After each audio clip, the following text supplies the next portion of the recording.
one thing that most people don't realize is that our sexuality and what turns us on with our partner changes over time. And if you have the great fortune to be in a long-term relationship that is sexual, that what turns on your partner at age 20 is going to be very different at age 50, whether it is the sexual fantasy, whether it is the clothing, whether it is the makeup. Sometimes people grow into liking different things that they didn't when they were younger, or they become less inhibited and they're more able to be more open. But I also think that the other thing that's really important along those lines is to create a non-judgment zone in the bedroom. That really good sex is not politically correct. And it's really important to leave the room for all kinds of fantasies, all kinds of talk, all kinds of stuff that is really fun, but people won't get there if they feel like their partner's going to judge them. It's more than just your output, more than a bike. When you hear your shout out, you know it's all right. Put on your magic pants and let's go. We're cruising into the power zone. Clip in, set yourself free. Come on and take a ride with me. You know what you need to know and what's it all about. Everything you need, it's on the clip out.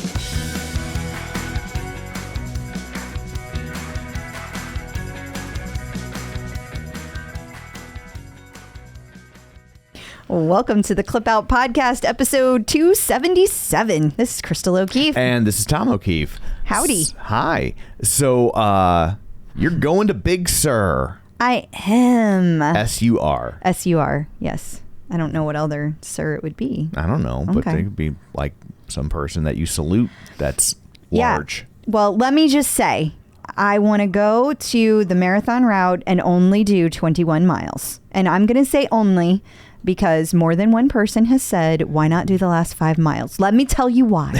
Let me tell you why. Just get out in front of this. I am going to get out in front of it. That is exactly what. So here's the deal. Big Sur is one of the toughest marathon courses in the country. And the reason it's so tough is because it's so hilly. Yeah. And also you have a headwind coming at you the entire time. So because it's the only way to get, like, it's a very popular highway. Right. And it's whenever you see people driving on a pretty highway in a movie set in California, this is the one they're driving on. Yes. It's the one Thomas Rhett sings about. Exactly. So here's the thing. They can only keep it closed till 1 p.m.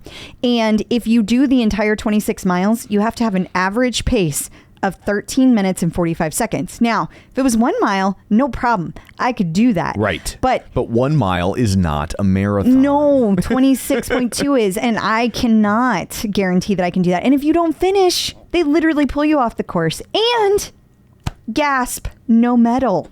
Oh, goodness. I mean, you go all that way, you want the medal. Yeah. So they have this other one called the 21 miler, and it starts at the exact same time as the marathon, but it's 5 miles up the road. So now you get 18 minutes a mile to finish. And I got that. I can do that all day. Gotcha. So I'm doing it. Uphill against the wind. Yes.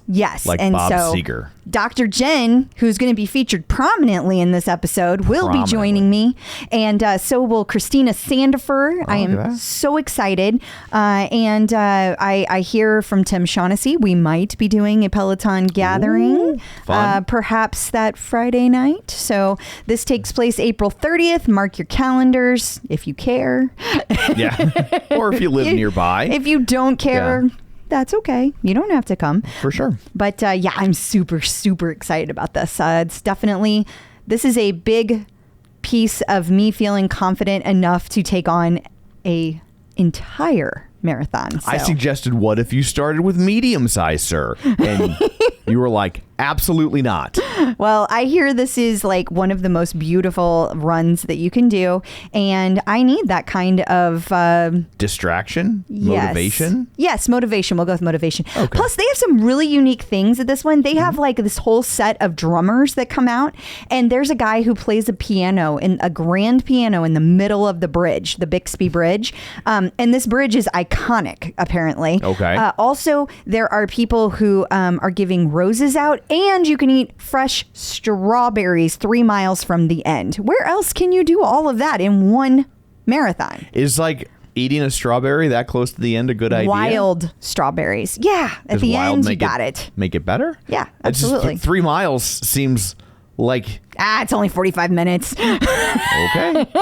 I'm like, You've been that's- out there for 6 That hours. still seems like a lot. I'd be like, maybe like, what about like the last 100 feet? Hand me something then. I'm just going to be very focused on the little finish line at that point. For sure. Get out of my way. Yeah. Like, I'll be knocking people over.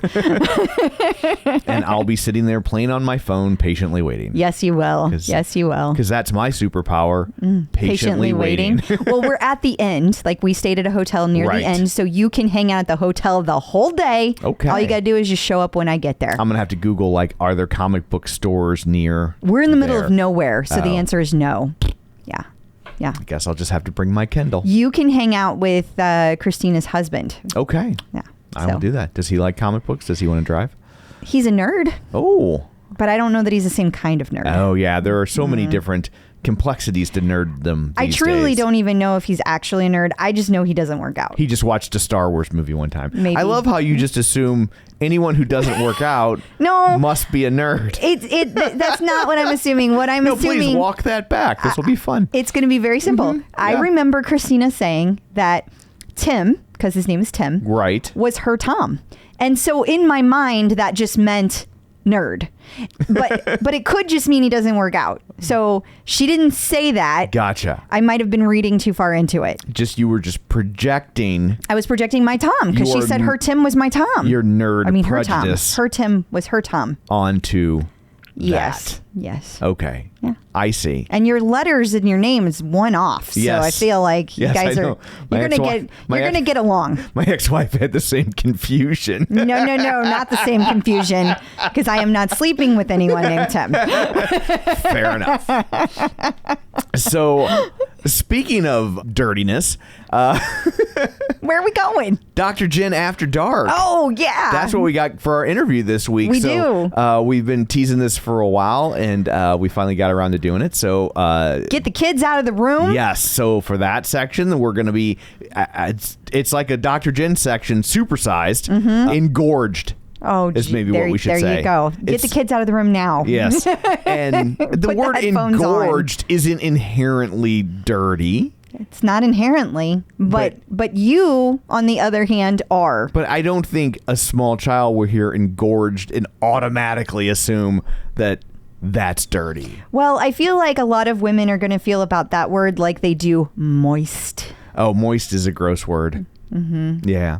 So we have questions from listeners, We do. but they are all sex and relationship questions. Yes, they are. And yeah. so there'll be 4 or 5, something like that. It was something like that. I think it was 5. I Okay. think we ended up with 5. So, yeah.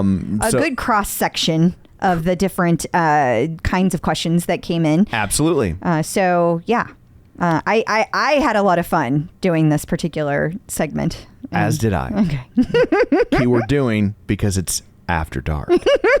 So beyond that, what, pray tell, do you have in store for people this week? The rower. We're just The going to talk rower. about the rower. Row your boat. boat. Yes. We're going to row all over the place. We have Okay. so much to talk about with that.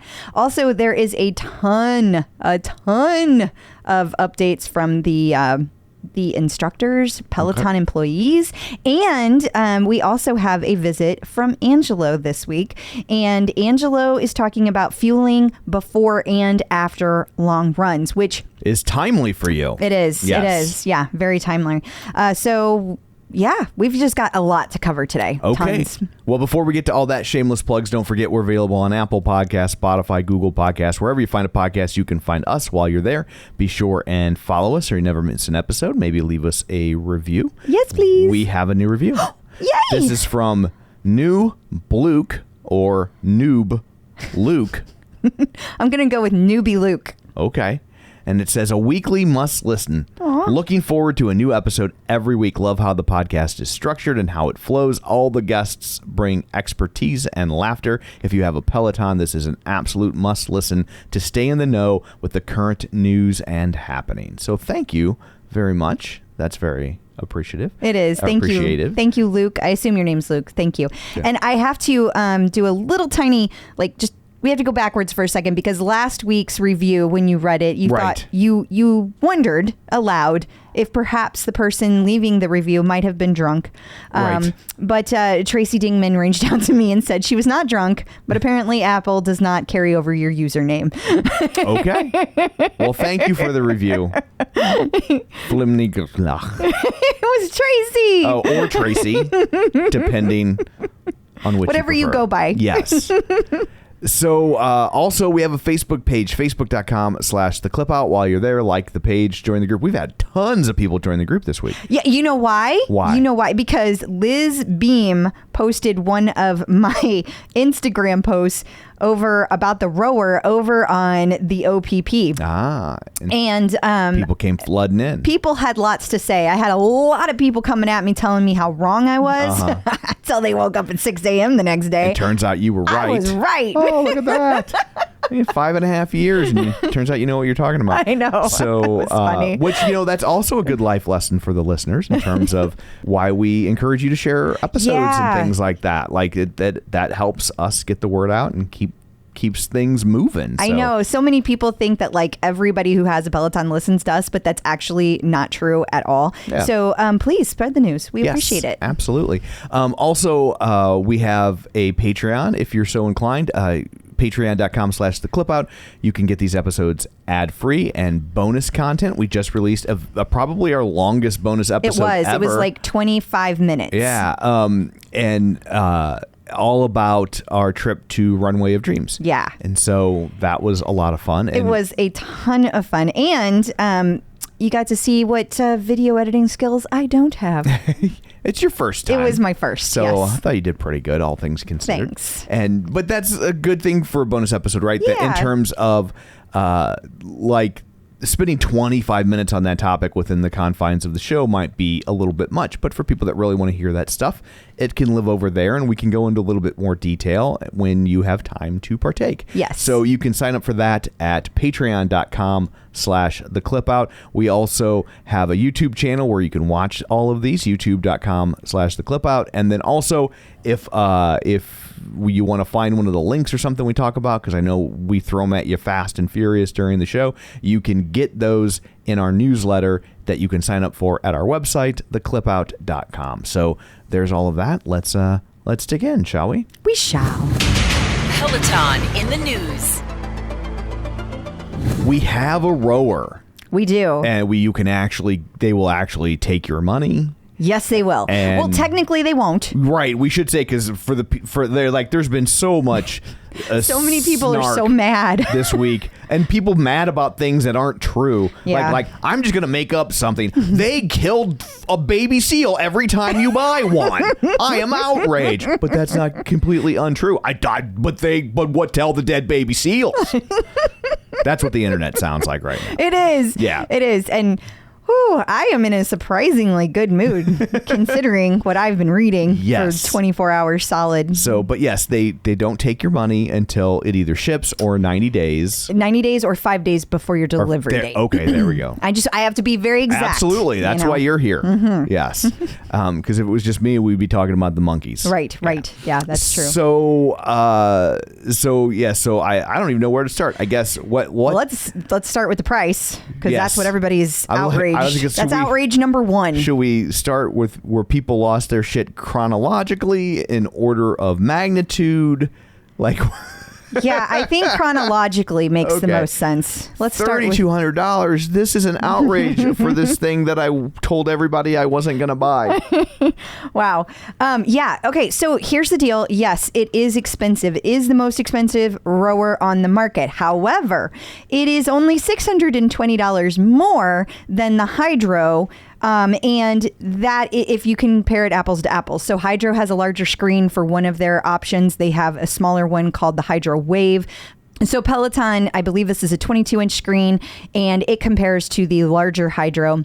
And you also have to get an extra mount for the Hydro that is separate. I believe it's $70. So by the time, again, you add all that up, Peloton is $620 more.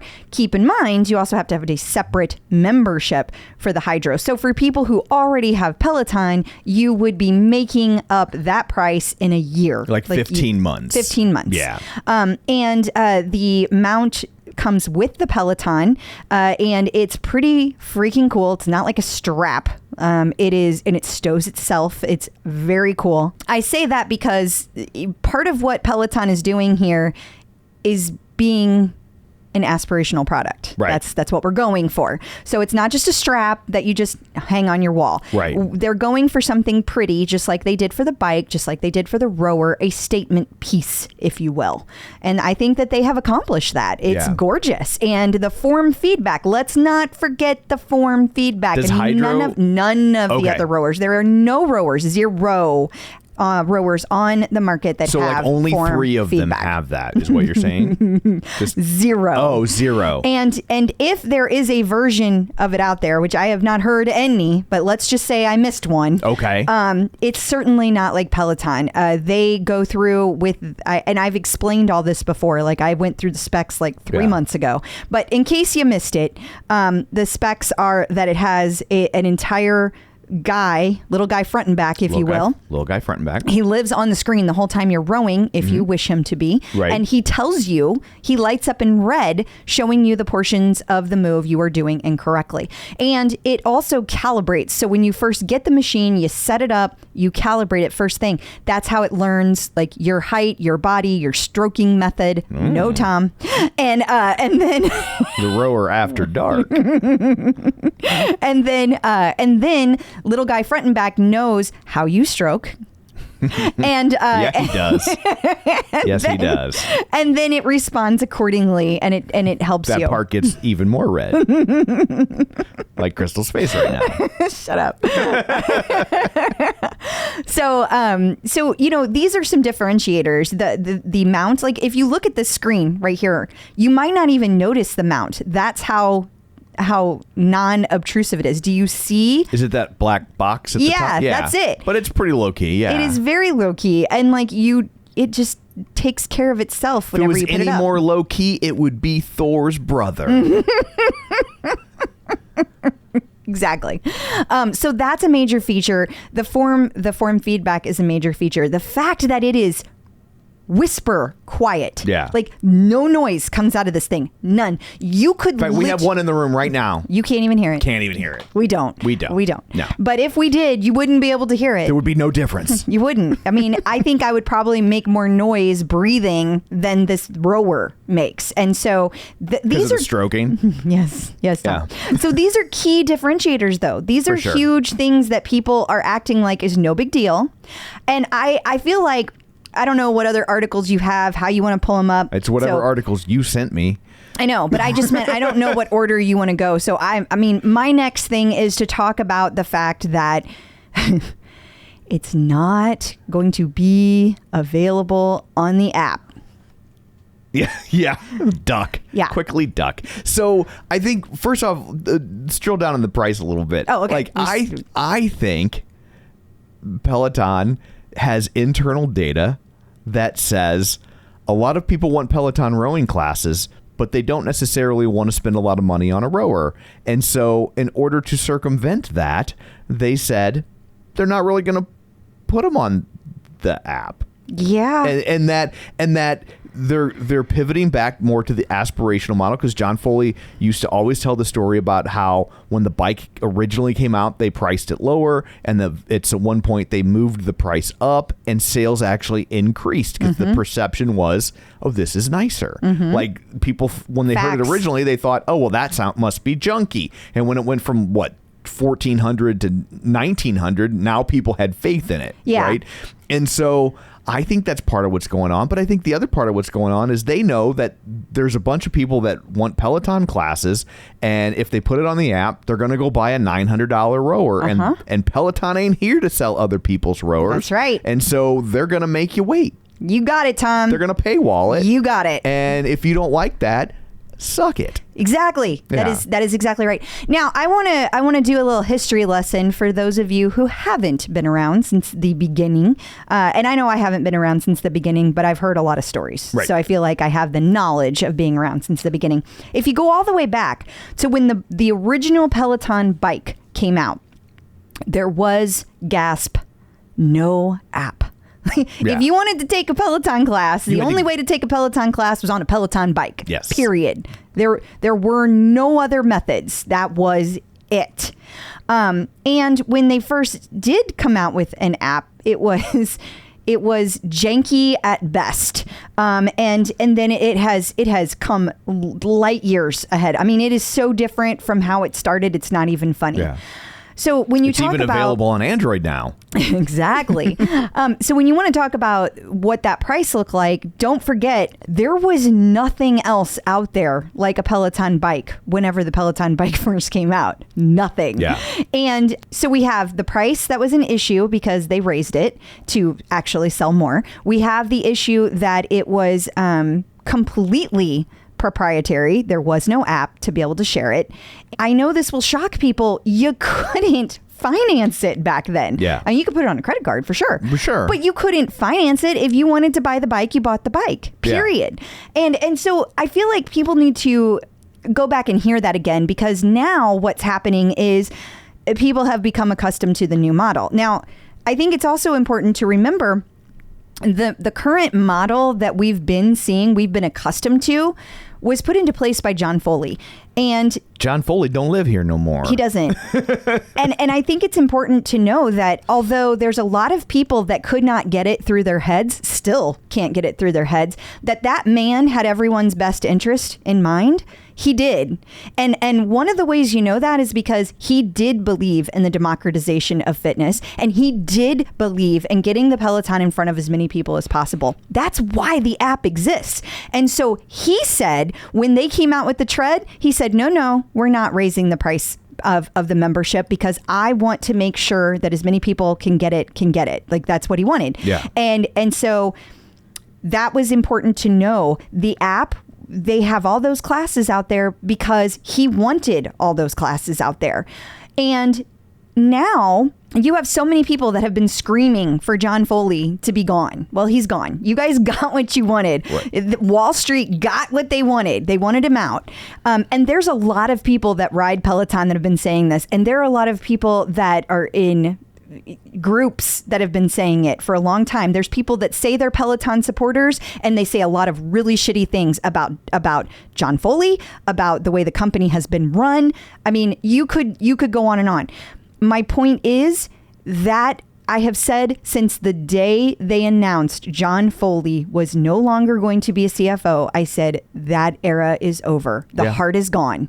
And this is an example of that. And I need people to understand it. And I need you guys to spread the word, because you cannot assume that what John Foley always did will now happen. You see, Barry is going to keep doing his A/B tests until he figures out what works. Yeah, he's a numbers guy, plain and simple, and you know he doesn't care about your feelings. He cares about what moves the needle, and John Foley was in a position, at least for the first 5-6 years of his tenure, of those things coincided, and then at some point they no longer ran parallel, and now different choices need to be made, and Barry McCarthy is making them. Yeah.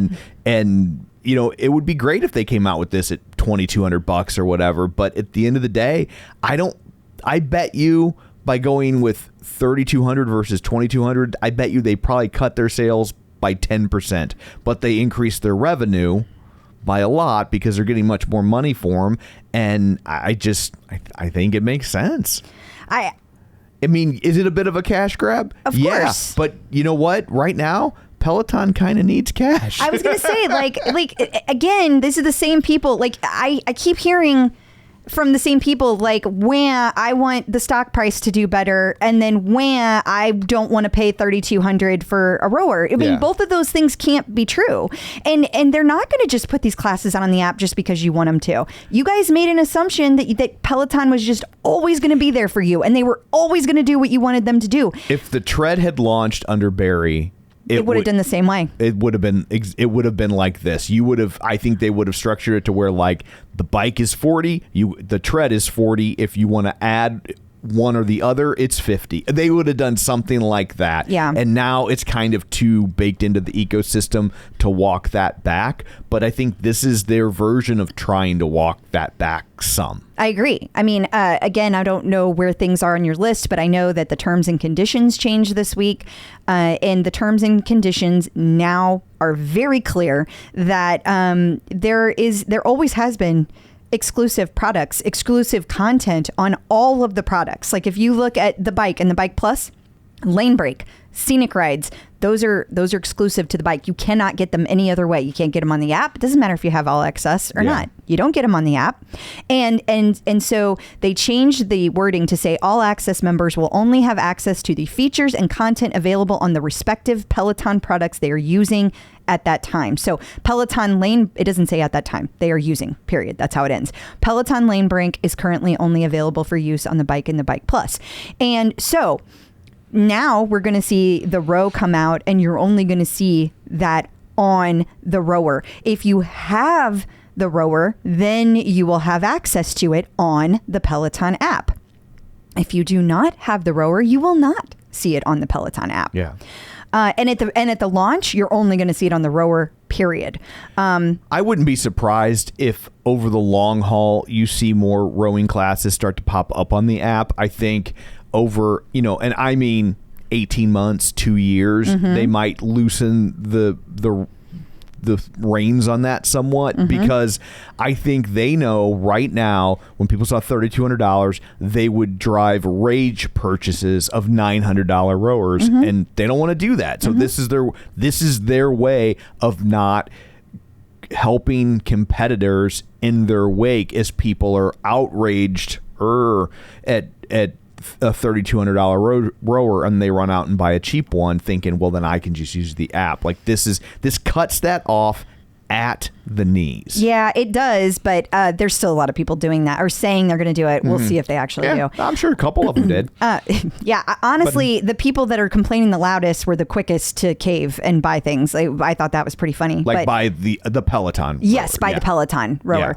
Yeah. I also think it's important to say that they have said already a small subset of classes will be available at a later date to try on the app. And they're saying it's more like for trial purposes. Yeah, I get that. It's like they want people to see this is what a rowing class is going. This is what you're missing, right? Like go buy the cheap one, but you're not going to get this. Yeah, and I really think that's what's going to hold a lot of people back. If you already bought your Concept 2, you already bought your Hydro, whatever, I could see you keeping it, but at the end of the day, the reason we love Peloton is because of the Peloton instructors, and they have hired great instructors. Right. And those instructors aren't cheap. They're not. Yeah, they're not. And look, I like the frustration and mockery that you hear in our voices or my voice.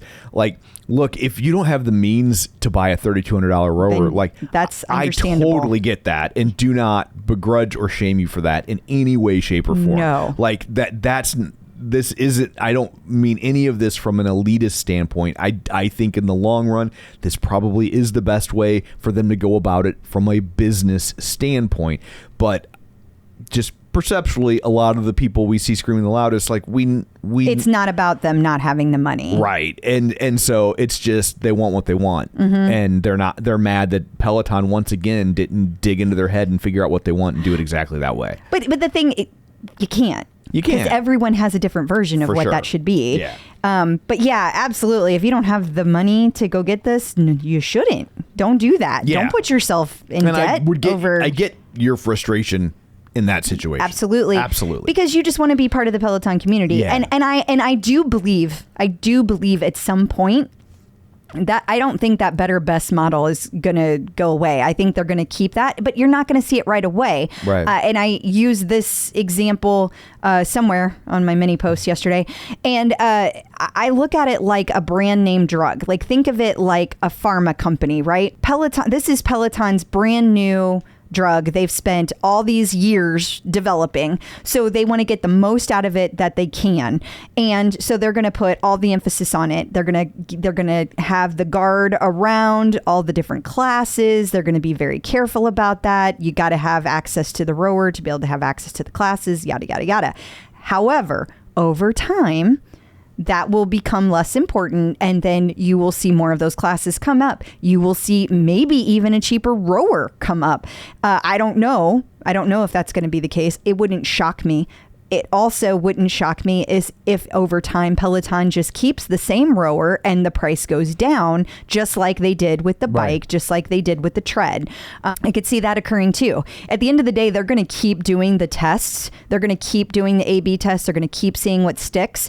And I'm not saying that I even agree with all the tests that they're doing, because I don't.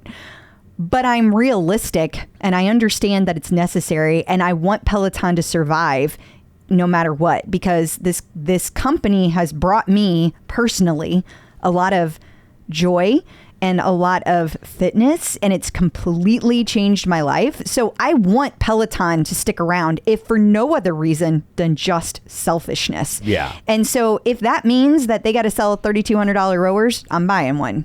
Yeah.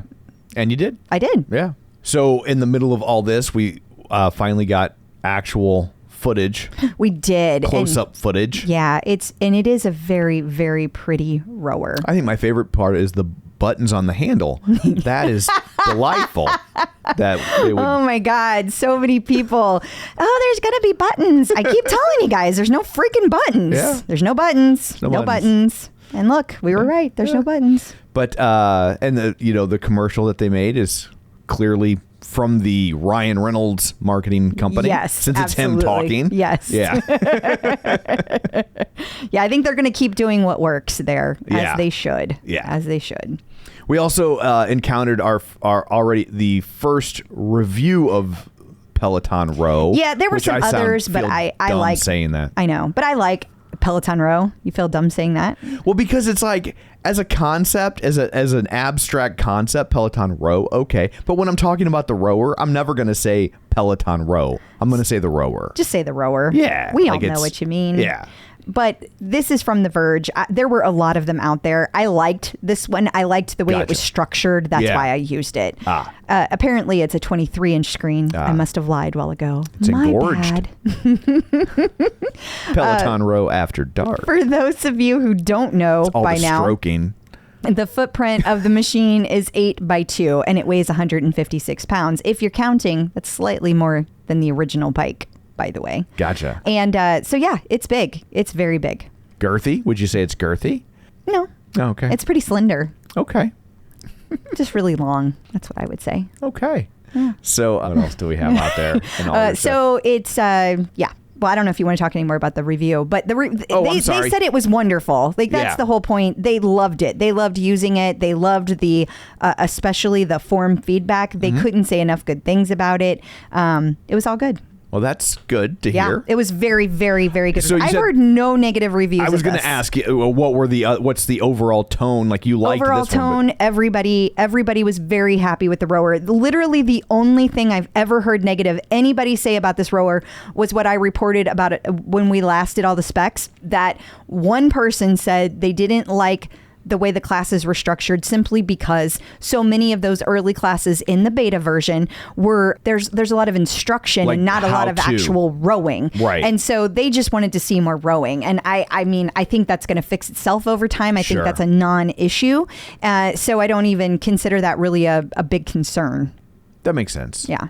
And of course, the price. Everyone's upset about that. Right. Well, like Adam Sandler says, I wish turkey only cost a nickel.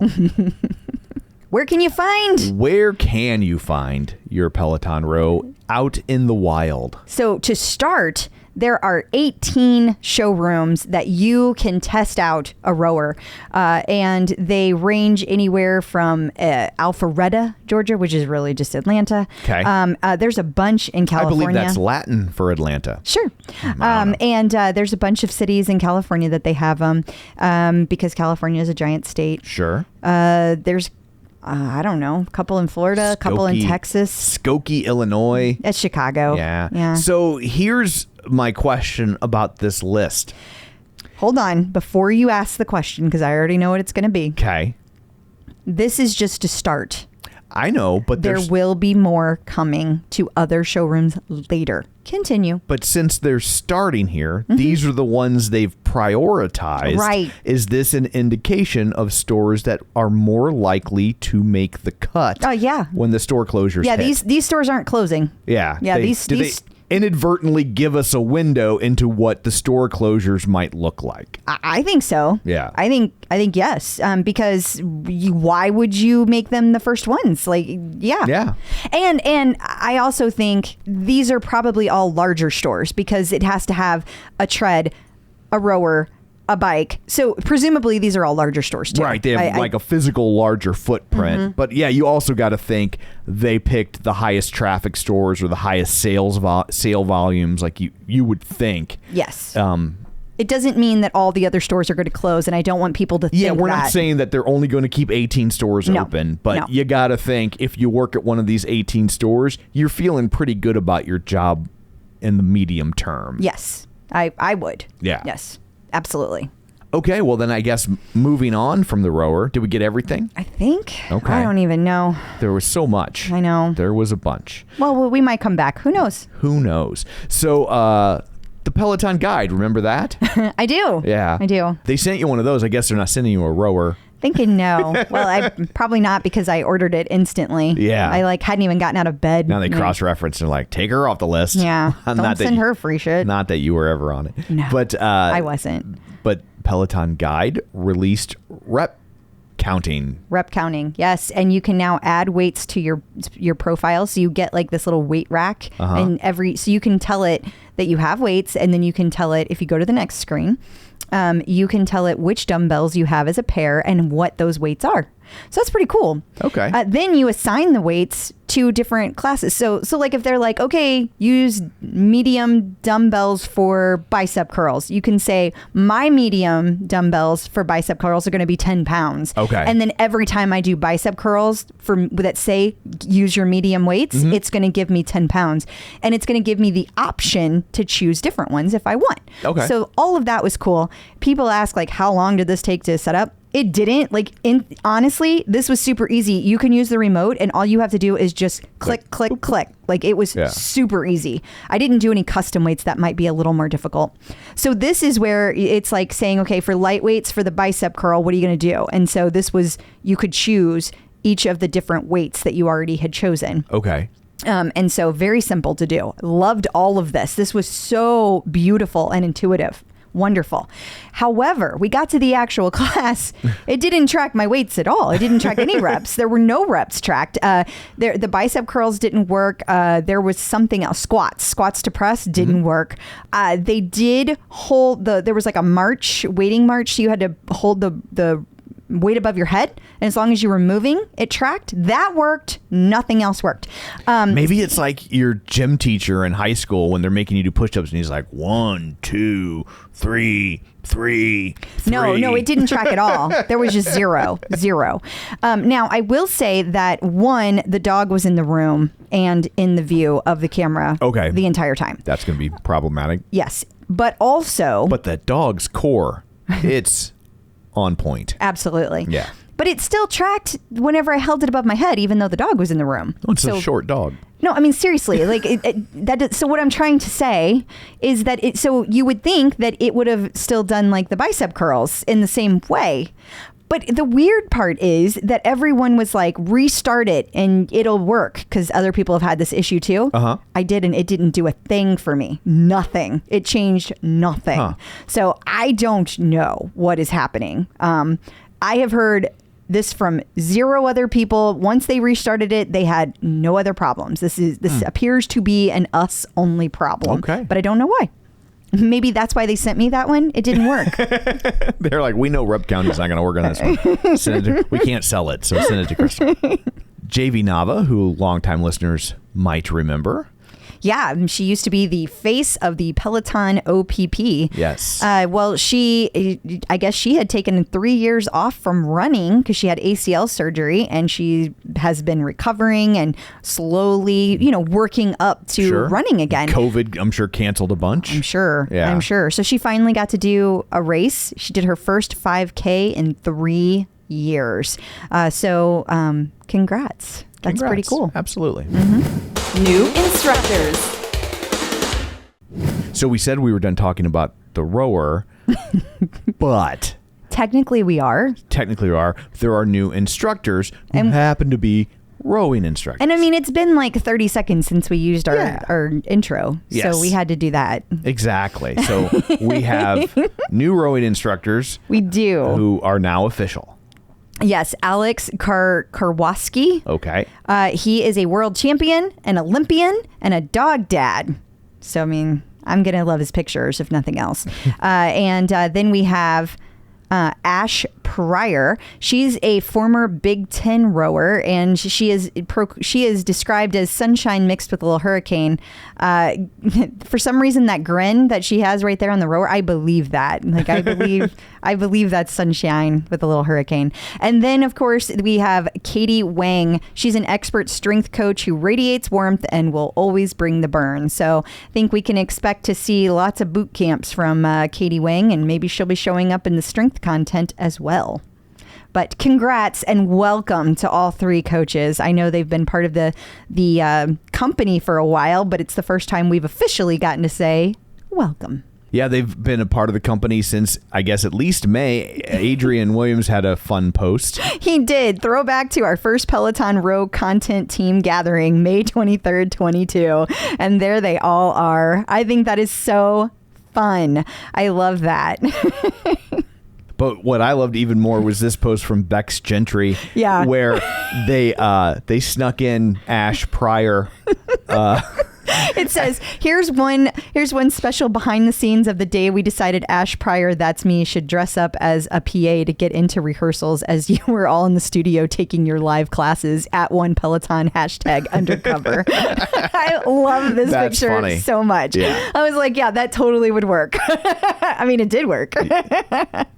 Unless the Prophet was there. If the Peloton Prophet had been there, the Peloton Prophet totally would have spotted that. So I know for maybe a fact. they know who the Peloton Prophet is, and they did a sweep. Yeah, you never know. They knew that they weren't there that day, so they felt confident trying to pull some shenanigans. That could be. Instructors in the news. So Jess King had her baby shower this week, and she posted on Instagram, but I somehow lost the link. So Whoopsies. Whoops. So for people watching on YouTube, I don't have that link to share with you. Sorry, that's on me. Thank you for accepting responsibility, because I definitely sent you that link. No, you did. I looked at it, and then somehow when I cut and pasted it, I grabbed the wrong link. So, but it was. If you didn't get to see it, you can check out Jess King's Instagram, and there were a ton of pictures. Obviously, a lot of instructors were there, and they were all celebrating together. The most interesting thing about it, I felt, was the reverse birth. There was a reverse birth that took place. This woman was dancing around, and basically she put herself inside of a giant balloon. Okay. Mm-hmm. Representing the uterus.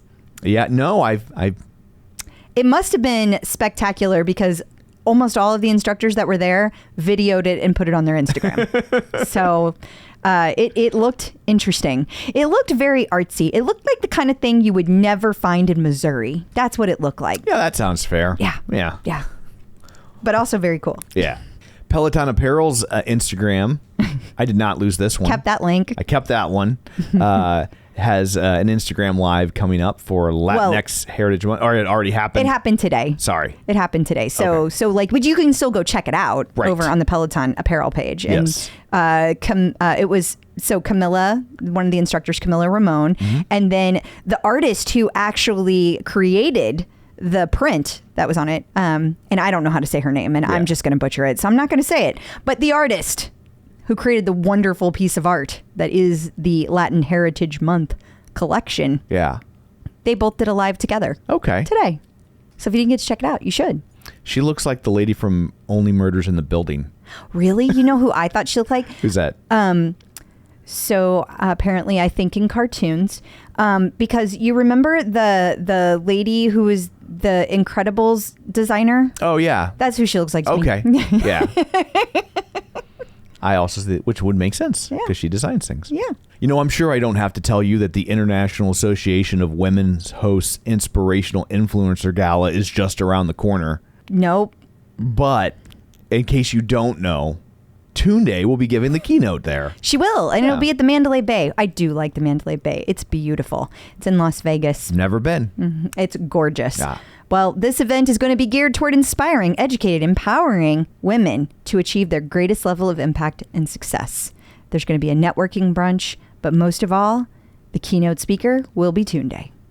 And Kirsten Ferguson is partnering up with the St. Jude Children's Research Hospital. Yeah, she is she's going to lead a walk run and a warm-up stretch before the 5K at MetLife Stadium on September 24th. Your birthday! What? Oh, is that this year? Mm-hmm. And speaking of Kirsten Ferguson, she was on the Best Today podcast. Yep, and it was an episode about how to set healthy intentions through affirmations. And if you ever listen to her intention setting Sunday classes, you will know why this is such a great topic. And it's episode 81 if you're trying to find it. Mm-hmm.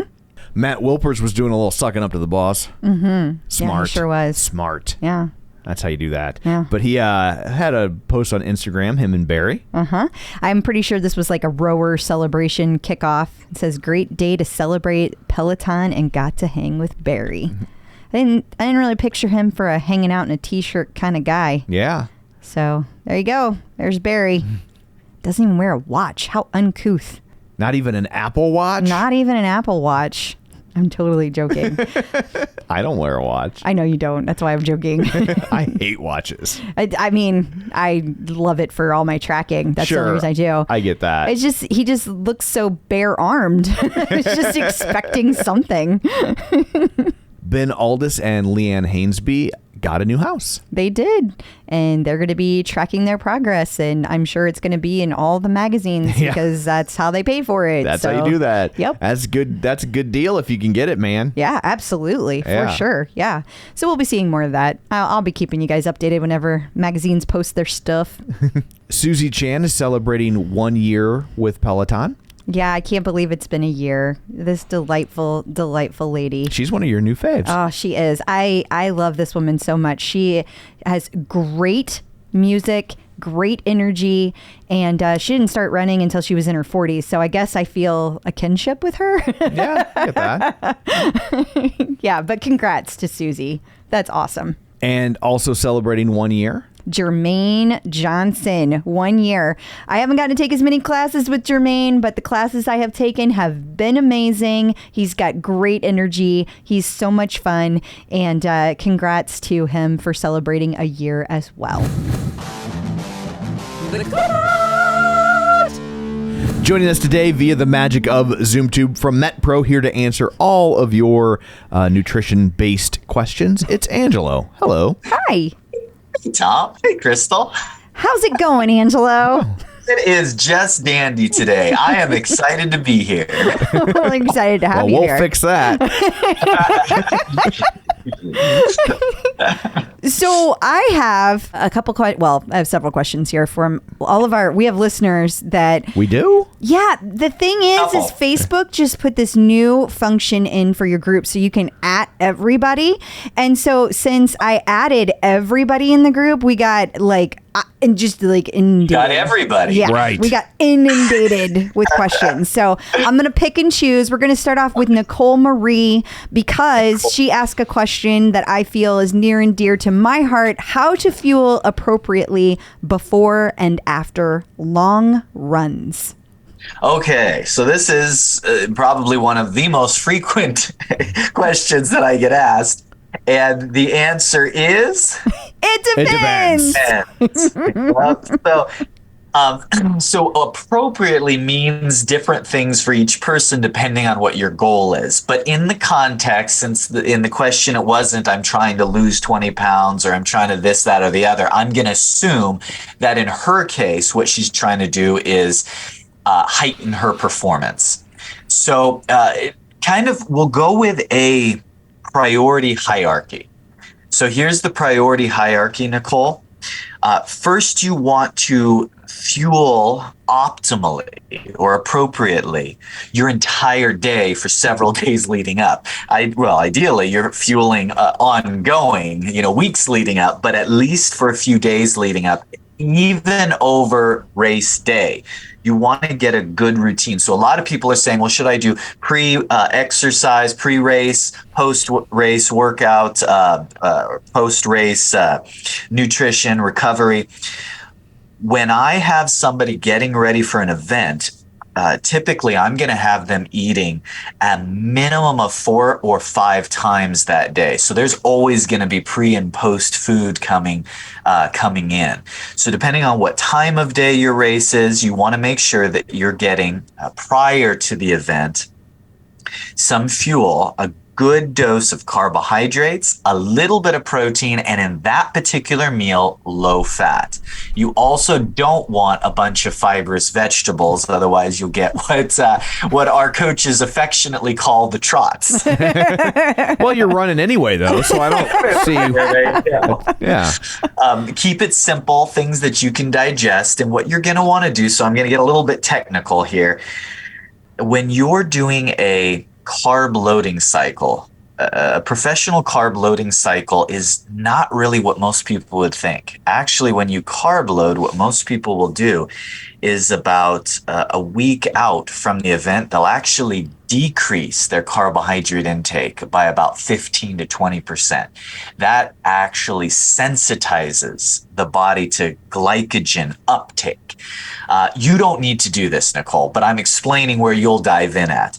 With that slight sensitivity, then about 24 to 48 hours prior to events, then the athlete will increase carbohydrates by about 20% higher than what they're typically accustomed to. And that allows them to superimpose more glycogen inside the muscles to give them just that little extra fuel for a small window of time while they're engaging in their race.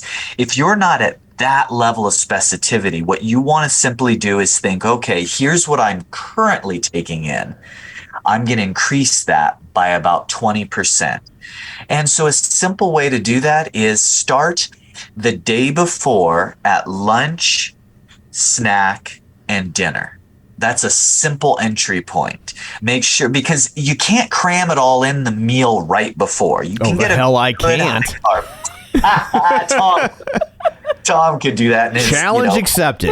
Okay, well, when you run that far, you can, Tom. I just think of Michael Scott in the Run for Rabies episode for any offense. Carb loading on the pasta Alfredo.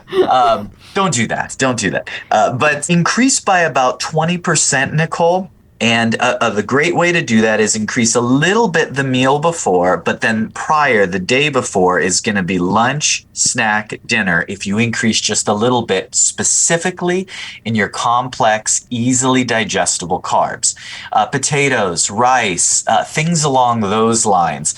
Again, that's not the time to load up on broccoli. Whereas in every other conversation, I'm going to be pushing broccoli through you.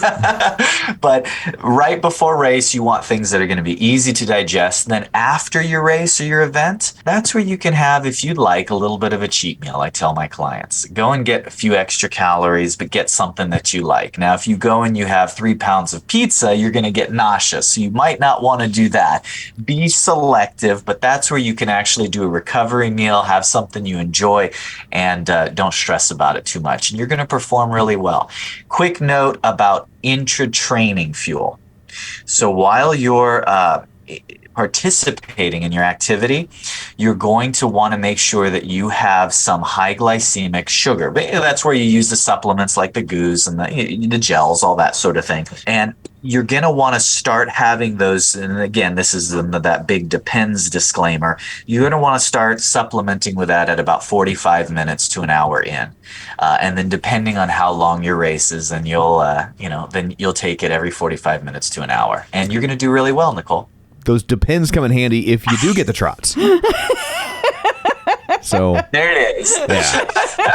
I had faith in you, Tom. On that note, if people would like this sort of tailor-made advice for themselves, just to be clear, from you or Crystal, not from Tom. Not from I. No. Where can they find you? metpro.co/TCO. Oh, goodness. Thank you, Angelo.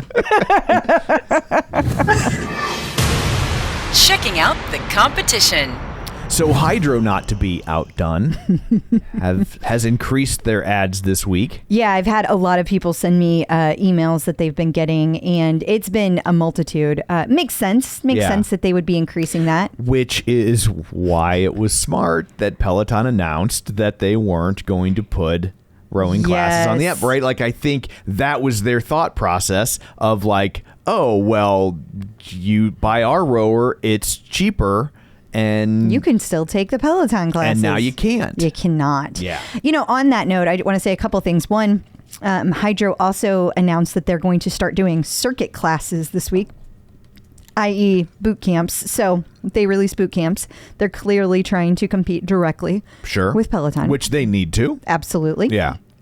And then the other thing I want to mention is that a lot of the articles that have been coming out talking about Peloton and the new equipment dropping, we neglected to mention a while ago, and I think this is a good place to mention it, how much money Peloton has spent creating this rower. So like, even at the price they're selling it at that everyone's so appalled by, they're still losing a shit ton because with every of rower. all the R&D that went into it. And that's what they're saying. Yeah. So back to my brand name analysis earlier, you know, that's yeah. I mean, it was a long road. Yeah. I mean, like some of these other people that have been talking about the Peloton rower and they think that they broke news. We've been talking about the Peloton rower longer than like other places even exist. Right. We've been talking about this rower since 2018. Yeah. That's how long we've been talking about this rower. For sure. So, I mean, I will never forget when we went to homecoming and found out about the rower and came back and talked about it. Yeah. In 2018. That's how long ago. Yes. And we weren't supposed to find out about it, but we did. But we did. This is what we do. It is what we do. You do. I make dick jokes, but that's what you do. So, So, like, that's how much money they've spent. 4 years. Yeah. Is it 5 years? I can't even do the math. I mean, it's been a bit. So, yeah, I mean, I mean, if that's your metric, they might not ever make it. Make it back. I hope that they do. But I hope they do too. But yeah, I think if all you want is a rower, Hydro's probably going to win. Absolutely. It's a cheaper monthly payment, and their top line rower is less expensive. So why wouldn't you? Right. But I think if you think you're ever going to want anything beyond rowing, it's Peloton's kind of a no-brainer. I mean, yeah, like because you get all this other stuff baked in to the app, and then if you add a piece of equipment, it'll work instead of having a Hydro for this and an iFit for that, and so. I really hope that this doesn't like destroy Hydro, because I kind of always liked Hydro. Like, I like that they came out with something unique and new. I like the fact that they do their on the water classes. And I like the fact that they're classy and they've always been nice. Like, they're not over there like trying to Soul Cycle. Yeah, they're not taking cheap shots or like completely ripping off of what Peloton did and calling it new. Like, they're just over there doing their thing and being a good company. And I like that, and I respect them for that. So I hope that they continue to do well, and I hope Peloton does well. Like, I want both of them to continue to survive. Also, while we're talking about competitors, NordiTrack, iFit, whatever the hell we're supposed to call it. Yeah, exactly. I don't know what we're supposed to call it anymore. I don't know. I don't even care. But they announced that they're doing a live bike ride in the Gran Fondo, Maryland. Yeah, this actually looks really cool, which is why I saved it. I know people have told me before that these occurred, and so I know that they existed. But I just think it's a really neat premise that it's a live bike ride and you can watch along with them. So you can get on your own bike at home and take their class, and you can be there as long as you want to be. The entire route takes them about 2 hours, so you can set your pace slow or fast as you want. You're going to go through a bunch of the state parks. You're going to go through the national park, and then you go back downtown to Frederick. And then after you finish the entire thing, you get a digital reward in your trophy case. And I just thought that was pretty fun. That's neat. Yeah. Peloton artist collaborations. The latest in the Broadway series spotlights Moulin Rouge. Yeah, this is really exciting. A lot of people are very excited about this. There's going to be classes. I mean, they've already started, but Bradley Rose, Sam Yo, they're doing a 2-for-1 class. We'll get to that in a second. Leanne Hainsby is doing a class, and Maddie Majiacamo, Kristen McGee, Tobias and Germany is also doing one. Gotcha. So lots and lots of fun. Everyone's really excited about it. I'm irritated by the title. Why? The way they do Moulin Rouge with an exclamation point. It's just a pet peeve when titles of things have exclamation points in them. Don't tell me how to feel about it. Like, I'll say it how I want. Well, that's Broadway, baby. I know, but I don't like it. Okay. I mean, I like Broadway, but I don't like the exclamation point. You don't have to. Yeah. And then Samuel had a fun Instagram post. He did. So Brad and Sam are doing a 2-for-1 class for this, and they are doing this in style. So there will be outfits, there will be top hats, there will be all kinds of hijinks that are going to ensue. Hijinks. Mm-hmm. Will there be, yes or no, shenanigans? I think so. Because I said yes or no. Yes. Okay. Yes. Shenanigans will take place. I will say, even though I don't like the exclamation point, how nice did the theater look for Moulin Rouge? Really nice. It looks really cool. It makes me want to go just because of how the inside of that theater looks. Yeah, it looks really pretty. Yeah. Like, I want to go just to watch, you know. They say that sign there said a joyous spectacle. I think that's true. Yeah. I want to watch the spectacle. I mean, don't put an exclamation point on it, but I think that part's accurate. And I have to say that Sam and Brad already recorded their class, and I saw highlights of it. It looked amazing. And I have to say that I saw Maddie Majiacamo's outfit for his class. Oh, I bet that's something. Oh, there were sparkles. Yeah, I was going to say. So many sparkles. I can't even imagine how much glitter there is. It's like everybody's going to get free LASIK, whether they need it or not. I can't wait. He loves his Broadway. In case you missed it. And a fun post from Peloton letting you use instructors to build your fantasy football team. Yeah, so they have them kind of divided by music. So they have the hip hop quarterbacks, which Kirsten Ferguson was not happy with. Yeah, like she's I have beef. How in the world am I not in the hip hop quarterback? I think it's a fair question. It's a fair question. Yeah, how is Rebecca Kennedy in there and Kirsten's not? I mean, they both play hip hop for sure, but like and then they have the EDM safeties, which, okay, yeah, Jess King I get. Olivia Amato. I do not think Susie Chan belongs there at all. Ben Aldis for sure. Daniel McKenna, EDM, what? And then pop. Oh, because Daniel McKenna, he's got the D and the M part. Oh, I think is what's going on there. Yeah. And then we've got the pop running backs, the Maddie Majiacamo starring there, Callie, Bex, Cody, Jermaine. Those all make sense to me. Yeah. Okay. And then the Latin linebackers. These all make sense to me too. Robin, Camila, Mariana, Hannah Corbin, Rad, Selena. Yep. Mm-hmm. And the rockin' wide receivers, we've got Kendall, yes, of course. Dennis, yes. Emma, yes. Jen Sherman, yeah. Andy Spear, yep. Christine, I mean, more new wave than rock, but okay, sure, I'll take it. It's college rock. Absolutely. That's what we used to call that. That makes sense. Yeah, I feel like when they got the wide receivers, they didn't know what to do, and they were just like, they gave up. They had rocking wide receivers. But like, for real, where is Kirsten Ferguson? Yeah. What did they do with her? She's nowhere. Well, She's nowhere. when you got 52 instructors or whatever. 58 now because we just hired 3 more. So we're up to 58. They couldn't even include them all if they did a fantasy deck of cards. Yeah, there were a lot of instructors not included. So I guess it's not like they just, singled her out. They did not. Yeah, she was out but not singled because there were lots of other people that didn't get included. Yes. Peloton birthdays. And finally, we only have one birthday this week. It is Leanne Hainsby on September 28th. Excuse me. What?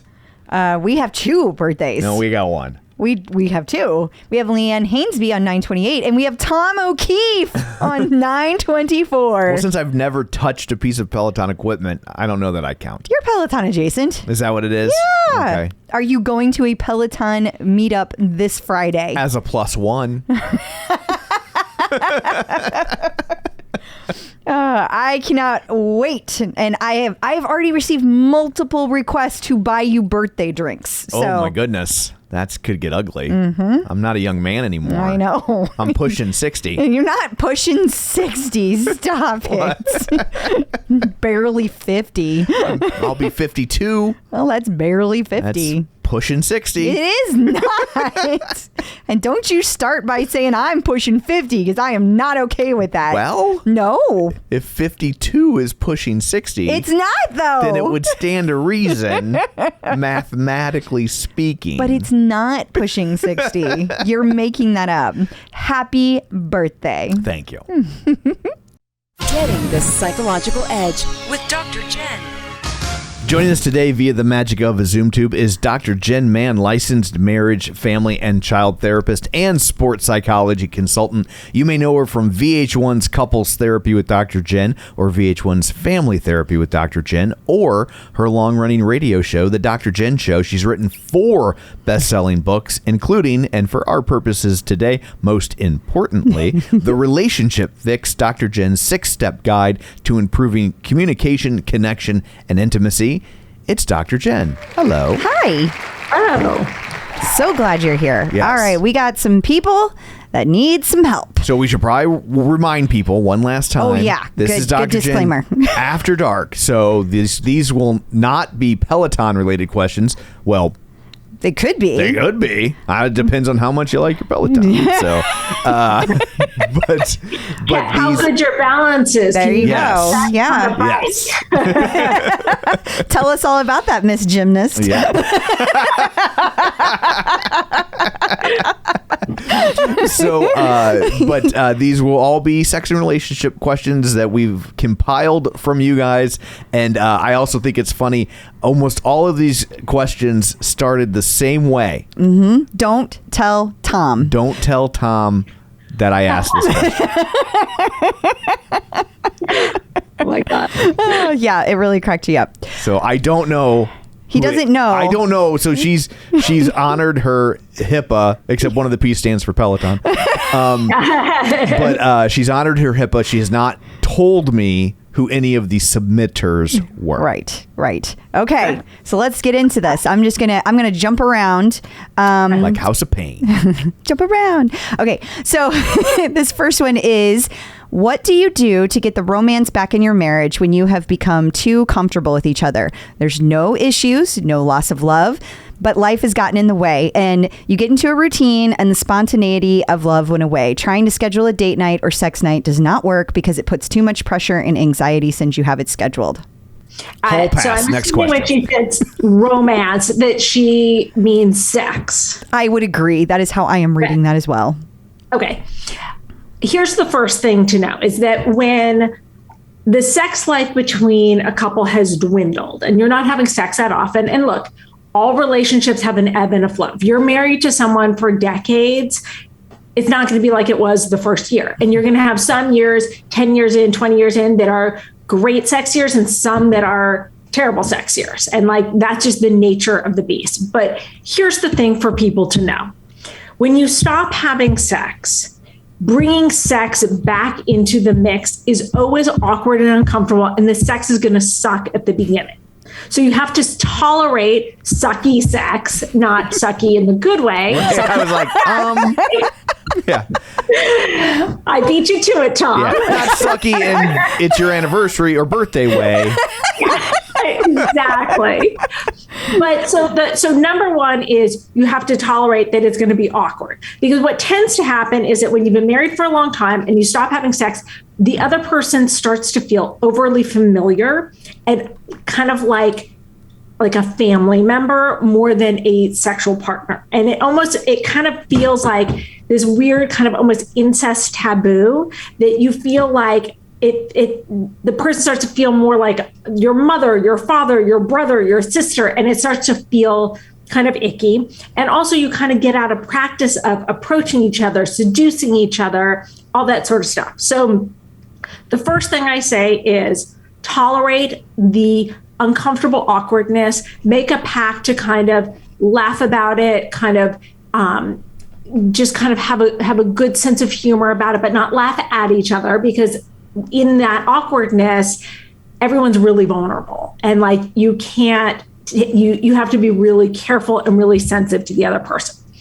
If scheduling it or making a commitment to it feels like too much pressure, what I do recommend is take intercourse off the table. And it sounds like this is a heterosexual couple, because I think that husband, wife. So take intercourse off the table and make a commitment to explore each other's bodies. Make a commitment, maybe even say like, we are going to make a promise not to have intercourse, not to have penetration. We are just going to get back into sensuality, into touching, into kissing, into things like that are more sensual. Because sometimes the pressure to perform can make it just kind of either not happen.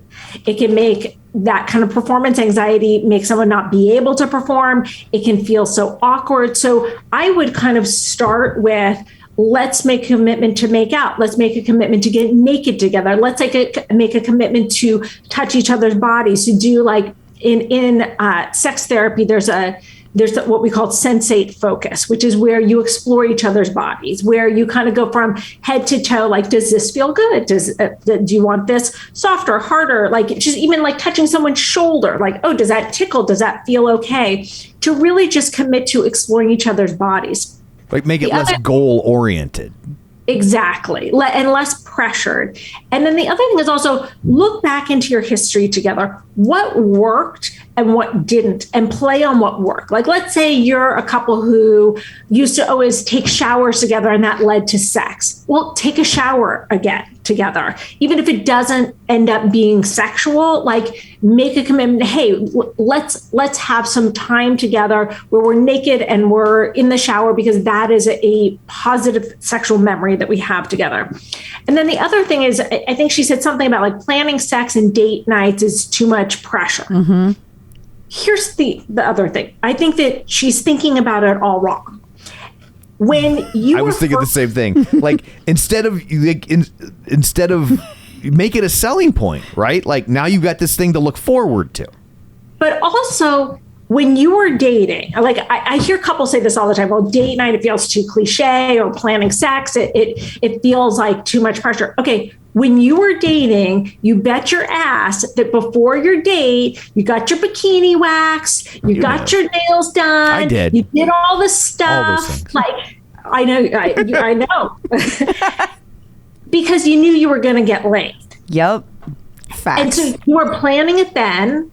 And if you're not planning it now, like if you're going into it not feeling prepped, not feeling coiffed, not feeling put together, like, and saying it's too much pressure. Well, but it's about putting time and energy into the relationship and the romance and the sex, which you did before. And I recommend doing it again, because if you don't, when you have been married a long time, when you have kids, when you have a job, when you have a mortgage, when you have a life, when you're busy, it's very easy to let sex fall off of the buffet table. Like you stop offering like the plates. Yeah. And so what we want to do is we want to get the plates back on so that you can pick from them. Like, oh, I'll have that appetizer. May go for a main course later. Oh, you know what? I'm just going for dessert tonight. But we want to bring it all back. And you have to think about it differently, that you plan for it in the beginning and you need to continue to plan for it. And to that point, like all the prep that people put into it before a date, when you've been married, if you put that prep into it and you don't have a plan, like if you try to surprise the other person and they're not feeling it, now it is really disappointing, like really disappointing. I think ultimately that's the struggle, is the stakes are so much higher. Yeah. Because if you just started dating someone and it doesn't go according to plan, it's easy to be like, well, then that's just not for me, and you move on to the next person. Where when you're married and you've got kids and a house and all the things, and it feels like it didn't go well. Now you're just like, what does this mean? Like you almost need to give yourself, kind of going back to your first part, you almost give yourself permission to fail. Yeah, absolutely. And also to not take it too personally. Right. And also to learn from it. To be able to come back and if you're not like super hurt and in the moment, you know, first of all, don't attack your partner like, oh, you never want to have sex. Oh, I don't get enough sex. Oh, you are terrible. Oh, you're a bad husband. You're a bad wife. You're a bad whatever. Instead, to be able to later come back and say like, hey, I really feel like we're not connecting as much sex as we used to. What can I do to help change that? Yeah. And sometimes it's like, oh, you know what? Like, you've been hanging out in like granny panties and like ripped t-shirts and it's just a turn off for me. Or like, that's hey, I stopped. Or like, I wish you'd put on this outfit. Or you know what? Like, I feel most attracted to you like when you're right out of the shower. Like they're just kind of things that we take for granted and we don't ask, and we make a lot of assumptions. Years into a marriage, we assume a lot of things. And one thing that most people don't realize is that our sexuality and what turns us on with our partner changes over time. And if you have the great fortune to be in a long-term relationship that is sexual, that what turns on your partner at age 20 is going to be very different at age 50, whether it is the sexual fantasy, whether it is the clothing, whether it is the makeup, whether it is like whatever the talk. Like sometimes people grow into liking different things that they didn't when they were younger, or they become less inhibited and they're more able to be more open. But I also think that the other thing that's really important along those lines is to create a non-judgment zone in the bedroom. That really good sex is not politically correct. And it's really important to leave the room for all kinds of fantasies, all kinds of talk, all kinds of stuff that is really fun, but people won't get there if they feel like their partner's going to judge them. Yeah, for sure. Yeah. I think it's especially difficult, like if you've been in a relationship for a long time, when you talk about having new things that evolve in terms of your sexual taste. Where'd you get that from? Yeah, where'd that come from? Yeah. Exactly. And, you know, in my book, The Relationship Fix, I have in the back of the book, and this could be really helpful for this person, is I have a sexual inventory that I recommend couples do once a year. And it is a list of questions for couples to ask each other. And it starts off really benign, like things like, oh, you know, what makeup do you like? You know, what outfits do you like? What are, you know, like, how do you like what's your favorite way that I wear my hair? Or, you know, those kind of things. And gets into more and more graphic and more questions. Like there's a list of different activities. Would you like to try this? Have you ever tried? Like, should we do this? You know, that kind of stuff. What things do I do in bed with you that you wish I wouldn't? What things have you never told me you would like to try that we've never done? Like, so it gets kind of progressively more and more intimate and more vulnerable as the questions go on. But it's a great thing for couples to do. I recommend once a year because things do change over time. Okay. That's very good advice. So like when you change the smoke detector batteries. Just pull out the book, do the inventory, do a little check. Yeah, have a glass of wine, sit together, take turns asking the questions. I like it. Because if the list works, you're going to need that smoke detector. Am I right? Okay, well, I think we've gotten that one right. Yes, so let's, I would agree. Let's hopefully that helps, and let's see what the next item up for bid is. Okay, so this is from someone who says, what do you do if you absolutely have no desire or sex drive in your 60s? You're on estrogen cream, but do not want to get on any hormone pills. Somebody told me there's a testosterone rub on your wrist, but I don't know. That sounds bizarre. So we just have somebody who feels like, what on earth can they possibly do? Well, listen, my degree is in psychology, not in medicine, so I don't want to give medical advice, but Fair I enough. always say, rule out the physical first. Talk to your doctor. Now, one of the things that is very frustrating in women's medicine is that all too often, especially when it comes to sexual desire, doctors, gynecologists, general practitioners tend to blow off a lot of women when they say, hey, I feel like my desire is waning. Oh, well, it's normal at your age. Oh, it's not so bad. Oh, just do it anyway. And what you want to do is if that is what's going on with your doctor, find someone else, even if you have to interview a lot of doctors, because we all deserve to have a good sex life. We all deserve to have desire. Yes, testosterone cream, it will definitely raise your desire. That's just a fact. We know that testosterone creates sexual desire, that it helps with libido. Is it right for you? Only your doctor can tell you. But I also recommend looking at where else in your life you can create a little more sexual energy for yourself.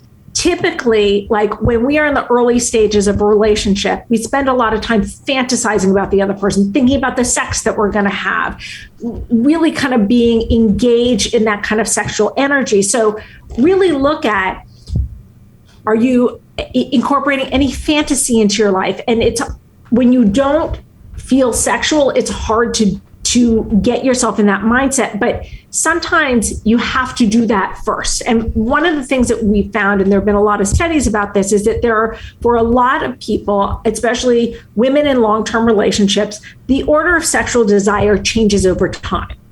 So what we tend to think of is like, in order to have sex, I should feel hot and horny. I should want sex. Then there's a back and forth between me and my partner where there's like a warm up, then there's an engagement where hopefully there's an orgasm, and then there's like an after where you kind of get to recover. But a lot of the time what happens when you've been in a long-term relationship and you're getting older is that the desire doesn't necessarily come before the act. And if you're someone who, when you do have sex, if you're not having a lot of sex, you have sex and you're like, oh yeah, I forgot how much I like it. We should do this more often. That's probably you. And what you want to do is create desire for yourself. Create it by reading books. You know, I'm a big fan. I always recommend Nancy Friday's books because it is a collection of sexual fantasies. Nancy Friday is a psychologist who, in the like 70s and 80s, before there was even an internet, put an ad in the paper asking women to tell her about their sexual desires, send me your sexual desires, and compiled a book of women's sexual desires. Each one is like 3 pages long. So they're short, to the point. Some of them will freak you out, especially if you're not used to things that are not politically correct when it comes to sex. And like I always say, good sex is not always politically correct. And some of them are, you know, very like, oh, he was a white knight on a horse and I had my petticoat and he ripped my petticoat off. So like there's a complete, it's like, it's the best buffet that I know of because it has the whole gamut of kind of racy to not racy. So warming yourself up with reading, warming yourself up with porn. that knowing what you like to see, getting kind of your juices flowing by a visual image, by people actually having sex. Because a big part of this is also getting blood flowing to the area and reminding you that like this is a good part of your life. And then another thing is also masturbation.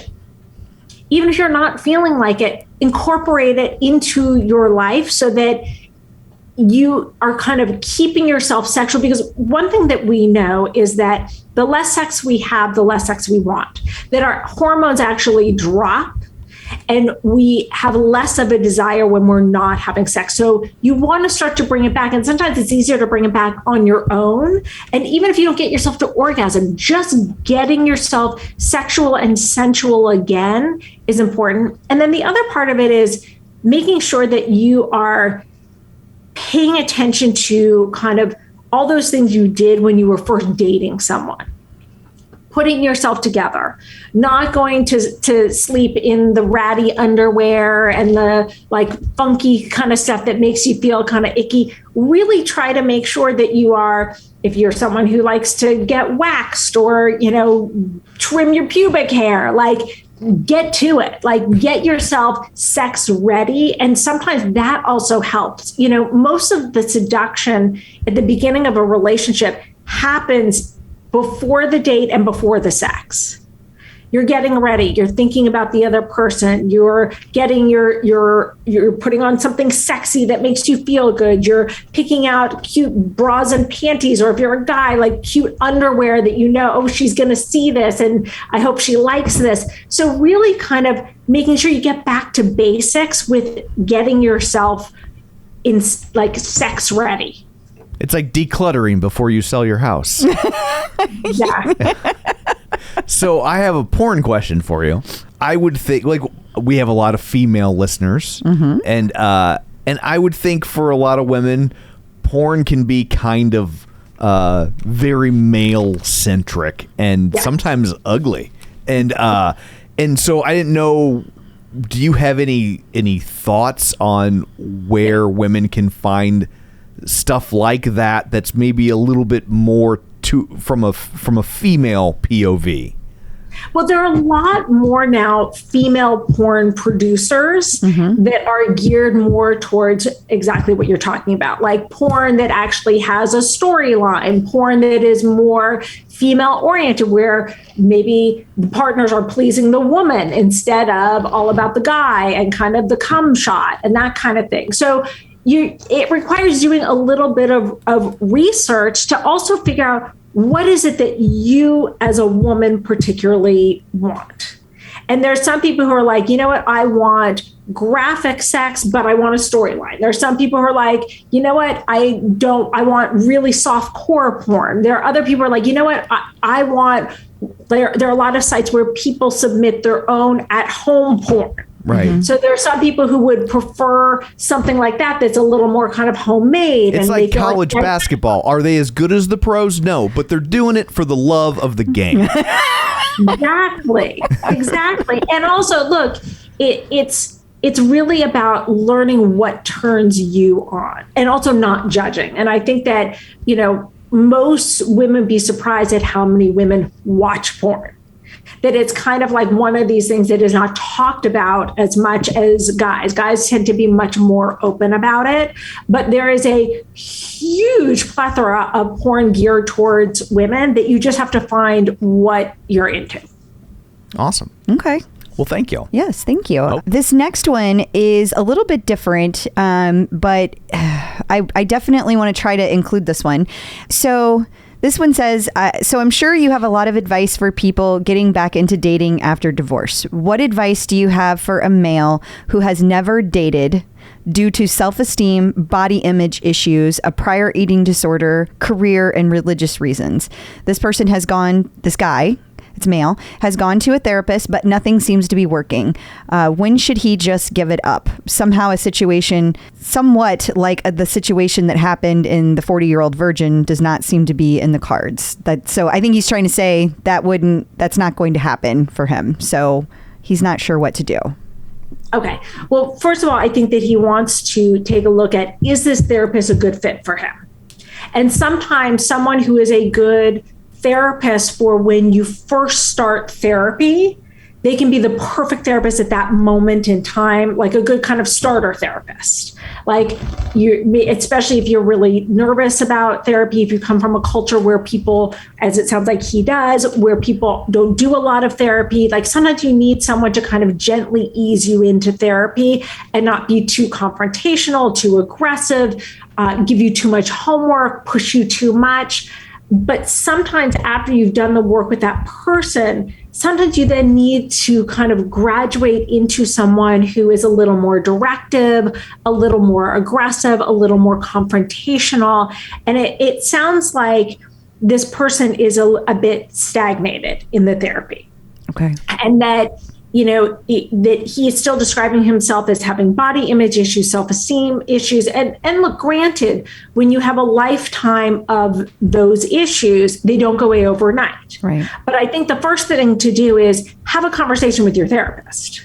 Because one of the things they train us to do in therapy school is have those kinds of conversations where the client is able to say, like, I feel like I'm not progressing, or I feel like this part of therapy isn't really working for me, or I wish you'd be more directive, or I need more instructions, or I feel like I've improved in this area, but not that area. Is that something that you feel you can help me with? Or is that something I should see something I should see a specialist for? Because look, this could be a great therapist for you for most of your issues, but maybe you might want to work with a sex therapist specifically about sex issues, like that kind of thing. So, I mean, that would be really my number one suggestion here, because when you have that many issues bogging you down, the self-esteem, the body image, the lack of experience, like all of that it's a lot. It's a heavy burden to carry. For sure. But I think that finding the right therapist, because it sounds like this is someone who I'm optimistic actually for him, because he wants to change this. He wants to get better. And he's even in therapy and willing to do therapy. I just think that he needs to process with this therapist. If this therapist has taken him as far as he can go with his education and experience, and if he should be with someone else, or if maybe the therapist doesn't realize he's ready to be pushed more. Okay. Those are a lot of great thoughts. Thank you. Okay. This next one. I recently found out my husband has been secretly subscribed to several escort companies and has made inquiries. This has been going on for at least 18 months, but might be longer. He claims he only does this to read the posts and look at the pictures for porn purposes. My question is that I feel so betrayed. He has promised to stop, but I can't trust him anymore. How do we get past this as a couple? And if the answer is therapy, how do I find someone specialized? Because I don't think just a counselor can help. Okay. This is a very complex question. So first of all, it's very easy to just point the finger. This is an obvious, terrible betrayal of trust, whether he was actually calling the escorts or not. You don't go on an escort service site to use it for porn, especially when there's so much porn available in this day and age that is so accessible, without telling your partner. Like, you protect your relationship. If that's what you're going to do, you then need to say to your partner in advance, hey, I'm really turned on by the idea of escorts. I want to use this for fantasy. I want to give you the heads up. You can check my account anytime you want so you can see that I'm not actually meeting with escorts. So there was a enormous breach of trust either way, that her husband did not tell her he was doing this, which also then speaks to what's going on in their marriage, that he felt he could not either speak to her about his fantasies, or that the marriage was lacking so much that he was turning to escorts to fill a void. So as a therapist, I always look at things in a system. What's going on in the system that he felt the need to do this? And understand, I'm not blaming her. I don't believe in blaming people who have been wronged. But I also do think that when we look at a marriage and we look at a system, we have to look at, okay, what's our part in this system? I get that. So in terms of recovering from this, I always look at a few things. I always want to see, is this person remorseful? Have they genuinely apologized in a very heartfelt way? Not like, I'm sorry you felt that way, but like, I'm sorry you caught me. Right. Yeah. It's got to be a real. Oh. Yeah. And that is, to know that person, to have a sense from that person that they really understand how significant this breach was, and that they really mean that they mean it, that they understand how much they've hurt you, is really important. You know what? Hold on, let me just grab something. Okay. So I always look for 4 things. I call it the 4 R's, and I talk about it in my book, The Relationship Fix. The first is remorse. And that is a true apology, a heartfelt apology that is not just, I'm sorry that you felt bad. I'm sorry you were upset. I'm sorry that you had feelings about that, but a true apology. The second R is responsibility, taking responsibility, owning it. I fucked up. I should not have done that. That is on me. So not one that points a finger. Well, if you had sex with me more, I wouldn't have had to do that. Well, if you did X, Y, and Z, I wouldn't have had to do that. One that takes full responsibility for what this person has done. Then the third thing is recognition of the harm that has been done. And that is the person listening to your feelings. And this is where a lot of couples go wrong, where the person's like, I already apologized. I don't understand why I have to sit here and hear you upset with me and bitch to me about how terrible I am. No, part of a true amends is actually sitting and hearing and understanding on a deep and profound level the damage that you have done to that other person. Without that, you can't move forward. Then the fourth thing is remedy. And that is coming up with a plan of action that will prevent this from happening again. In situations like this where one person has betrayed the other, part of that plan needs to be for a period of time transparency. That, you know what, here's the code to my computer, here's my phone. Anytime you want to go on it, you can.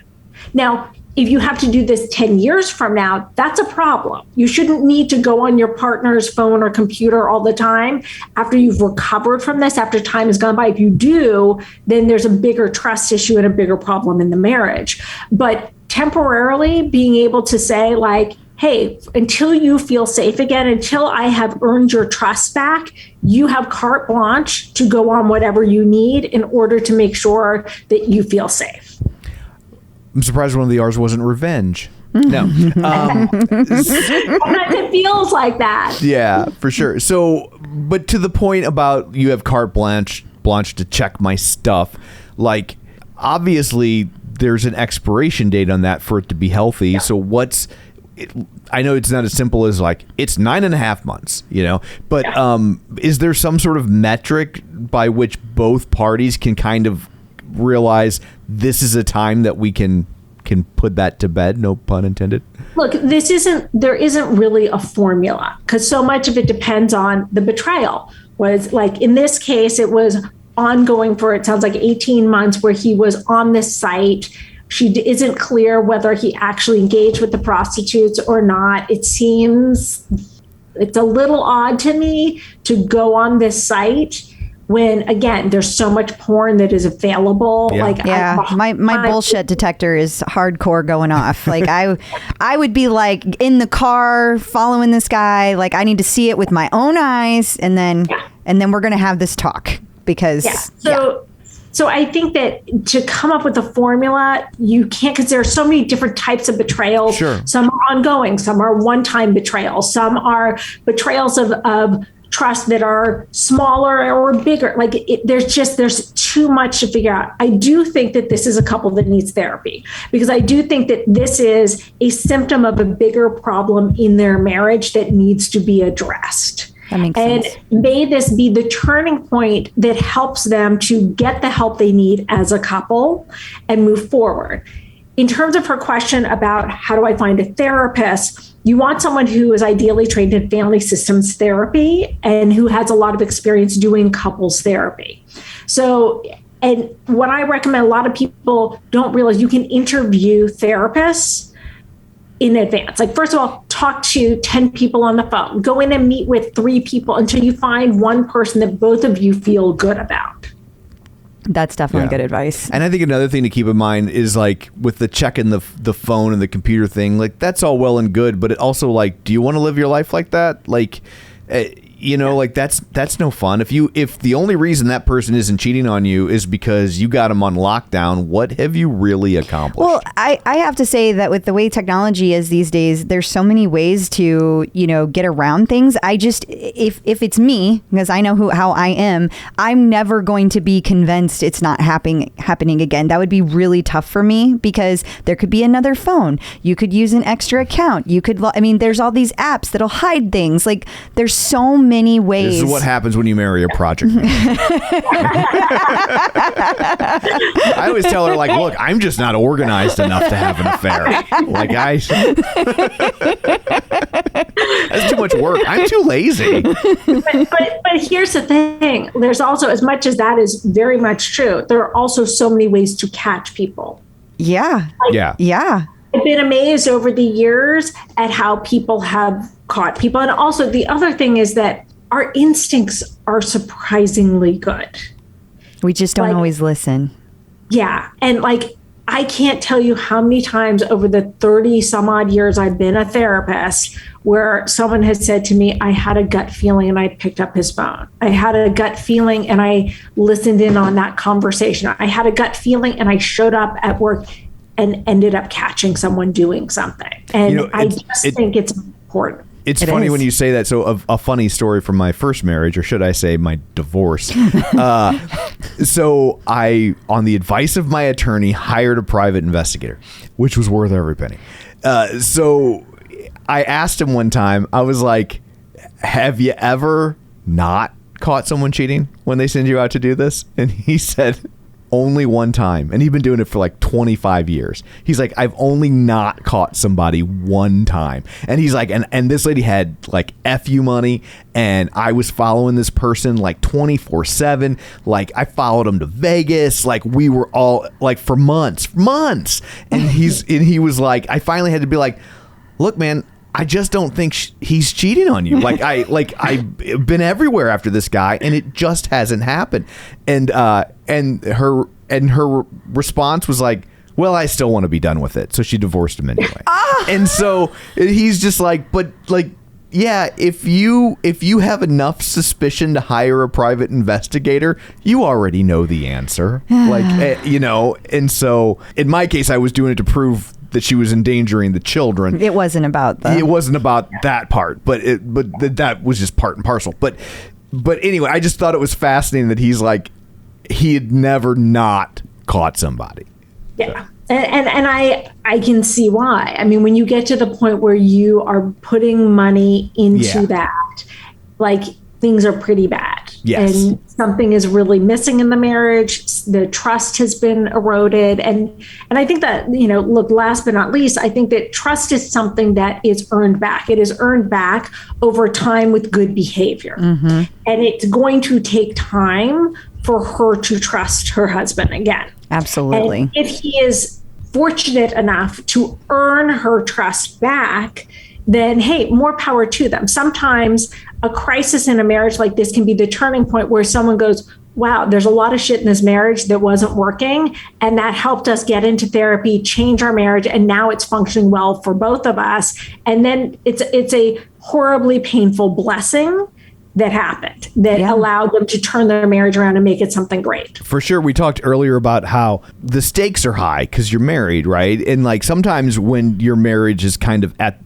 a turning point or on the brink of falling apart, it can have this weird effect of lessening the stakes, right? To where you're just like, well, if I'm probably leaving this guy anyway, might as well just put all the cards on the table. Yeah. Here's the deal. And you can kind of maybe reset it if you get the proper help and the other person wants to do the work to fix things. Exactly. But all big ifs. Yeah. I'm having some thinking things that are coming up. I don't want to say, but I'm not going to say them. We'll talk on the tread on Saturday. So do we have one more, or I would like to do one more if that's okay. I kind of bring it up a little, like a little more fun. That's a heavy topic. Yeah, that was very. Yeah. And this one is this speaks to your sports psychology and sex. So I like this one. How do you balance prioritizing sleep, which is health, and making time to be intimate with your partner? Many active people work out super early, and that means going to bed early and to get enough sleep, which is critical. But then that leaves not very much time in the evening for quote unquote other activities. And most people don't want to get frisky immediately after a meal. So what to do? Okay. Well, first of all, you want to get your partner on the same Peloton schedule as you if you can. That's the first thing. 2 bikes. That's the first suggestion. So I have to say, this person said it was okay to use her name. So it's Christina Sandifer, and I happen to know her husband will not exercise, doesn't tread. He doesn't do the bike. And look, I think sometimes we have to either kind of take one for the team. We're like, I'm so tired. I feel like crashing and burning. And yes, sleep is important, but your marriage is important and sex life is really important. So sometimes with the Peloton crowd, coming up with the goal in mind of I'm going to try to connect sexually. I will give myself a check mark every time we have sex and come up with kind of a minimum number per week that is your goal. Because again, Peloton people tend to be very goal oriented. That is one way to do it as well. Get your blue dot. Yeah, you got to get the blue dot. Get the dot, get the check mark, get it done. But look, I think on the weekend, sometimes you can make up for what's lacking during the week. And on weekends, hopefully your workout schedule can be a little bit more flexible. Maybe you also incorporate it into a rest day. Active recovery. Yeah. I don't think anybody wants to refer to that as a rest day. It's active recovery. That's much better. Active recovery. Totally. Sactive recovery. Because you're in the sack. Exactly. But I think that sometimes being willing to get a little bit less sleep or have your workout suffer in order to have your relationship prosper, because maintaining that sexual connection is really important. It's something that is the glue that holds relationships together. And it's a thing that makes things different than kind of your friend. Like having that kind of naked contact is important. And if you do it right, it counts as cardio. 100%. You know what? I think that Peloton needs to add under the just workout. There needs to be a new box, so to speak. Yes. It's sex. Other activities. Yes. I just want to say too that I know not everybody agrees with this. This may be an unpopular opinion, but sometimes quickies are the way to go also. 100%. I mean, sometimes you don't need all the other stuff, you need to do the romance stuff sometimes, and that's good, and the date night, but sometimes you just need to hop in there and do it, And I think that that's a great point. And I think that our sex lives should be varied in that way. That I think that it's also important that we know how to make love, have sex, and fuck. Yes. And to have that in our marriages, in our relationships is really important. And the same thing with the longevity of sometimes it's got to be a quickie. Sometimes it should be hours long, exploring each other's bodies, making love, awesome. But there needs to be everything in between in order to have a really healthy, diverse sex life that keeps going for decades. It's like classic rock, right? Sometimes it's Stairway to Heaven. Sometimes it's Black Dog. Perfect. Totally. Yeah. And you know what? Never underestimate first. Yeah, before right? dinner. Before dinner. You build your whole night you're building up to the sex, and then you get home and you're tired or you're full, or the movie ended up being 2 hours and 45 minutes and there was no need for that. Yeah, and, Batman. Yeah. And so, banging out before you leave. Absolutely. Great suggestion. It's a fantastic suggestion. And then also it's sometimes people get tired after sex, but you get a second wind. Yeah. Like if you do early enough in the evening, then you hit Batman, like, okay, like all good. Yeah. It's nice when the kids aren't home and you can flex that schedule. Awesome. Well, thank you very much for this. This was a lot of fun. It was. And we should remind people about your book. Yes. Do you have your book there? I do. Hold it up for the YouTube viewers. Okay. Relationship Fix. And we own a copy, and it's awesome. Yes. So we and highly autographed. Yes, and autographed because we were lucky that way. But yeah, there's a lot of really good information in there, and obviously you always give good advice, just like always. So this was thank you for sharing this aspect of your advice giving as well. And there's a whole chapter in the book just about sex and how to reignite your sex life. Awesome. And so before we let you go, remind everybody, I can't believe they wouldn't know by now, but just in case, where they can find you. Just in case, you can find me on Instagram, on all social media, at Dr. Jenn Man, 2 N's on Jen, 2 N's on Man. You can also find me InStyle.com, InStyle Magazine. I have a weekly column called Hump Day with Dr. Jen that's sex and relationship advice. Wonderful. Awesome. Well, thank you so much. The Clip Out. So I guess that brings this episode to a close.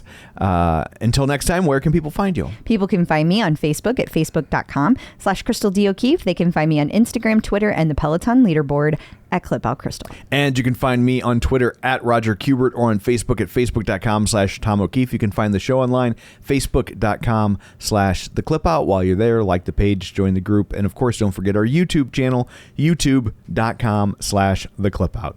So that's it for this one. Thanks for tuning in. And until next time, keep pedaling. And running and rowing. We don't have a rower yet. We can't say that. Well, but Do you got a rower? Is there a rower in the other room I didn't see? So No. you just dial that down. You dial it It down. was for Eric. Now I know, but it's not time yet. It's not time yet, It's Eric. not time yet, Eric. I So tried.